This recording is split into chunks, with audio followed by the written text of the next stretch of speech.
ಎಲ್ಲರಿಗೂ ನಮಸ್ಕಾರ. ನಾನು ಶಂಕರ್ ಭಟ್. ನನ್ನ ಹೊಸ ಯೂಟ್ಯೂಬ್ ಚಾನಲ್ ಹೋರಾಟದ ಅಮೃತ.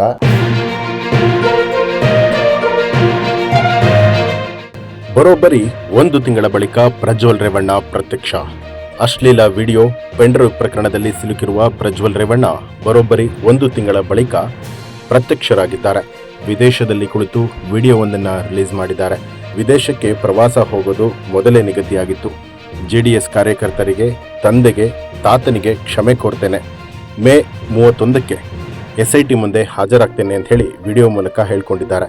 ಇನ್ನು ಸಂಸದ ಪ್ರಜ್ವಲ್ ರೇವಣ್ಣ ಲೈಂಗಿಕ ದೌರ್ಜನ್ಯ ಪ್ರಕರಣಕ್ಕೆ ಸಂಬಂಧಪಟ್ಟ ಹಾಗೆ ವಿದೇಶದಲ್ಲಿರುವಂತಹ ಪ್ರಜ್ವಲ್ ಪಾಸ್ಪೋರ್ಟ್ ರದ್ದು ಮಾಡುವ ಪ್ರಕ್ರಿಯೆ ನಡೀತಾ ಇದ್ದು, ಈ ಬೆನ್ನಲ್ಲೇ ಪ್ರಜ್ವಲ್ಗೆ ವಿದೇಶಾಂಗ ಸಚಿವಾಲಯದಿಂದ ಶೋಕಾಸ್ ನೋಟಿಸ್ ಅನ್ನ ಜಾರಿ ಮಾಡಲಾಗಿತ್ತು. ಕಾರಣ ಹೇಳಿ ಅಂತ ಹೇಳಿ ಪ್ರಜ್ವಲ್ಗೆ ವಿದೇಶಾಂಗ ಸಚಿವಾಲಯದಿಂದ ಶೋಕಾಸ್ ನೋಟಿಸ್ ಅನ್ನ ಜಾರಿಗೊಳಿಸಲಾಗಿದೆ. ವಿದೇಶದಲ್ಲಿ ತಲೆಮರೆಸಿಕೊಂಡಿರುವಂತಹ ಅತ್ಯಾಚಾರ ಪ್ರಕರಣದ ಆರೋಪಿ ಪ್ರಜ್ವಲ್ ರೇವಣ್ಣ ಏನ್ ಮಾತಾಡಿದ್ದಾರೆ ಈ ವಿಡಿಯೋದಲ್ಲಿದೆ, ನೋಡೋಣ ಬನ್ನಿ. ಎಲ್ಲರಿಗೂ ನಮಸ್ಕಾರ. ಮೊದಲನೇದಾಗಿ ನನ್ನ ತಂದೆ ತಾಯಿಗೆ, ತಾತಂಗೆ ಹಾಗೂ ನನ್ನ ಕುಮಾರನಿಗೆ ಮತ್ತು ನಾಡಿನ ಜನತೆಗೆ ಹಾಗೂ ಎಲ್ಲ ನನ್ನ ಕಾರ್ಯಕರ್ತರಿಗೆ ಕ್ಷಮಾಪಣೆ ಕೇಳ್ತಾ, ನಾನು ಫಾರಿನಲ್ಲಿ ಎಲ್ಲಿದ್ದೀನಿ ಅಂತ ಸರಿಯಾಗಿ ಮಾಹಿತಿ ಕೊಡದೇ ಇರೋದಕ್ಕೆ ಇವತ್ತು ಮಾಹಿತಿ ಕೊಡೋದಕ್ಕೆ ಬಂದಿದ್ದೀನಿ. ಏನು 26ನೇ ತಾರೀಕು ಚುನಾವಣೆ ನಡೀತು.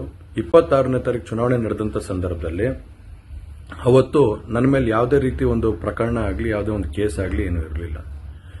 SITನೂ ಕೂಡ ರಚನೆ ಆಗಿರಲಿಲ್ಲ. ಈ 26ನೇ ತಾರೀಕು ನಾನು ಫಾರಿನ್ ಹೋಗೋದು ಕೂಡ ಇದು ಮುಂಚೆನೇ ಪ್ರೀ ಪ್ಲಾನ್ ಆಗಿತ್ತು.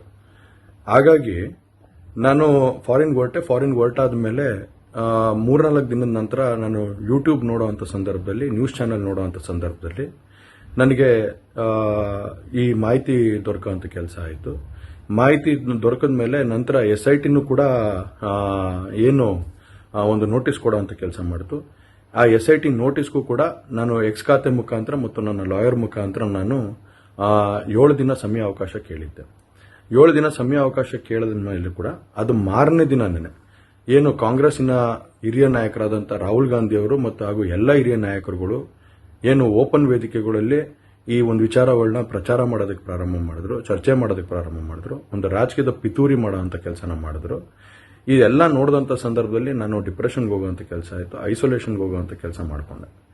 ಹಾಗಾಗಿ ನಾನು ಮೊದಲನೇದಾಗಿ ನಿಮ್ಮೆಲ್ಲರನ್ನೂ ಕ್ಷಮಾಪಣೆ ಕೇಳಿದೆ, ದಯವಿಟ್ಟು ಕ್ಷಮಿಸಿ ಅಂತ ಕೇಳಿದೆ ನಾನು. ಅದಾದ ನಂತರ ಹಾಸನಲ್ಲೂ ಕೂಡ ಕೆಲವು ಶಕ್ತಿಗಳು ಎಲ್ಲ ಒಟ್ಟಿಗೆ ಸೇರಿಕೊಂಡು ಇವತ್ತು ನನ್ನ ಮೇಲೆ ರಾಜಕೀಯದ ಒಂದು ಪಿತೂರಿ ಮಾಡುವಂಥ ಕೆಲಸ ಮಾಡೋವಂಥದ್ದು ಇರ್ಬೋದು. ರಾಜಕೀಯವಾಗಿ ನಾನು ಏನು ಬೆಳೀತಾ ಇದ್ದೀನಿ, ನನ್ನ ಕುಗ್ಗಿಸ್ಬೇಕು ಅನ್ನೋ ಒಂದು ರೀತಿಯಲ್ಲಿ ಇವತ್ತು ಏನೇನೋ ಒಂದು ಪ್ರಕರಣಗಳಲ್ಲಿ ಅವರು ಎಲ್ಲರೂ ಕೂಡ ಒಂದು ಭಾಗಿಯಾಗುವಂಥ ಕೆಲಸಗಳನ್ನ ಮಾಡಿಕೊಂಡ್ರು. ಹಾಗಾಗಿ ಇವನ್ನೆಲ್ಲ ನೋಡಿದಂಥ ಸಂದರ್ಭದಲ್ಲಿ ಇದ್ದಿದ್ದು ಇನ್ನ ಒಂದು ಆಘಾತ ಆಗೋಂಥ ಕೆಲಸ ಆಗಿ ನಾನೇ ಒಂಚೂರು ದೂರ ಇದ್ದೆ. ಹಾಗಾಗಿ ಯಾರು ಕೂಡ ಇದ್ರ ಬಗ್ಗೆ ತಪ್ಪು ತಿಳಿಯೋದು ಬೇಡ. ನಾನೇ ಖುದ್ದಾಗಿ ಶುಕ್ರವಾರ ಏನು 31ನೇ ತಾರೀಕು 10 ಗಂಟೆಗೆ SIT ಮುಖಾಂತರ SIT ಮುಂದೆ ಬಂದು ನಾನು ಸಂಪೂರ್ಣ ಈ ಇನ್ವೆಸ್ಟಿಗೇಷನ್ಗೆ ಸಹಕಾರ ಕೊಡೋ ಮುಖಾಂತರ ನಾನು ಇದಕ್ಕೆ ಸರಿಯಾದ ರೀತಿಯಲ್ಲಿ ಉತ್ತರ ಕೊಡುವಂಥ ಕೆಲಸನ ಮಾಡ್ತೀನಿ.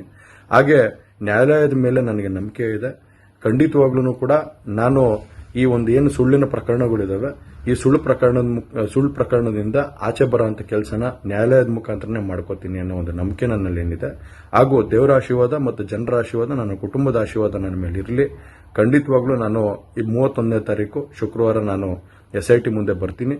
ಬಂದ ನಂತರ ನಾನು ಇದಕ್ಕೆಲ್ಲದಕ್ಕೂ ಕೂಡ ಇದಕ್ಕೆ ತಡೆ ಎಳೆಯುವಂಥ ಕೆಲಸನ ಮಾಡ್ತೀನಿ. ನನ್ನ ಮೇಲೆ ನಂಬಿಕೆ ಇರಲಿ ಅಂತ ಹೇಳಿ ನಿಮ್ನೆಲ್ಲರನ್ನೂ ಕೋರ್ತಾ ನಾನು ಧನ್ಯವಾದ ಹೇಳಕ್ಕೆ ಇಷ್ಟಪಡ್ತೀನಿ. ಧನ್ಯವಾದ. ಶೇರ್ ಮಾಡಿ, ಸಬ್ಸ್ಕ್ರೈಬರ್ ಆಗಿ, ಬೆಲ್ ಐಕನ್ ಅನ್ನು ಒತ್ತಲು ಮರೆಯದಿರಿ.